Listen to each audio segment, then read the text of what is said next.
ഒരു പുട്ടാണ്. നിന്റെ വീട് എവിടെയാ? അങ്ങ് ദൂരെ, കോഴിക്കോട് അടുത്ത് ബാലുശ്ശേരി എന്ന് പറയും.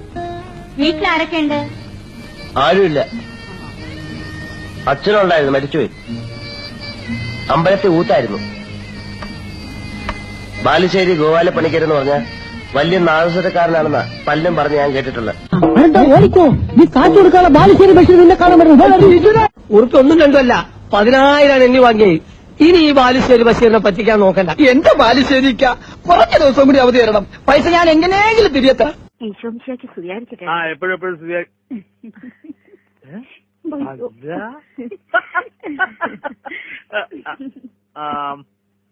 സോളമൻ.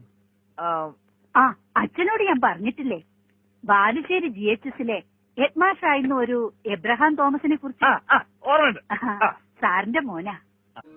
എന്നാലും നമ്മളെ പ്രേമേട്ടന്റെ പടം ബാലുശ്ശേരി സന്ധ്യയെന്നും പ്രഭാതെന്നും എത്ര കണ്ട് കോരിത്തരിച്ചിരുന്നു. മൂപ്പരോട് ഇങ്ങനൊരു പണി. ആരാ മനസ്സിലായില്ല?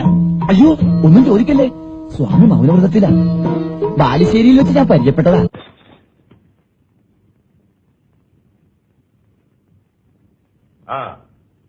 ജോജി, കുറെ കാലമായല്ലോ തന്നെ കണ്ടിട്ട്. താനില്ലാത്തതുകൊണ്ട് ഇപ്പൊ മോർണിംഗ് വാക്കിലെ ചായ മുടങ്ങി. ഞാനിന്ന് ബാലുശ്ശേരി വരെ പോയി. എന്താ നല്ല കോളുമല്ലോ കേട്ടോ. ഒരു കുളത്തു നിൽക്കുന്നുണ്ട്. അവിടെ കളമുതൽ വാങ്ങിക്കുന്നൊരു പിശാചുണ്ട്. ഞങ്ങളെപ്പോലുള്ള പാവങ്ങൾ കഷ്ടപ്പെട്ട് കൊണ്ടുവരുന്ന സാധനത്തിന് 5000 രൂപ ഉണ്ടെങ്കിലും 250 രൂപ തരുന്ന ബാലുശ്ശേരി ബഷീർ. മണാലത്ത് അന്വേഷണം അവിടം കൊണ്ട് അവസാനിപ്പിച്ചു. മണാലത്ത് അങ്ങനെ ചെയ്യുമായിരുന്നു. പക്ഷേ മുഖ്യമന്ത്രിയെ തിരുവനന്തപുരത്ത് ഓഫീസിൽ വന്നു കണ്ട ഒരു വൃദ്ധ ബ്രാഹ്മണൻ അദ്ദേഹത്തിനൊരു അപേക്ഷ നൽകി.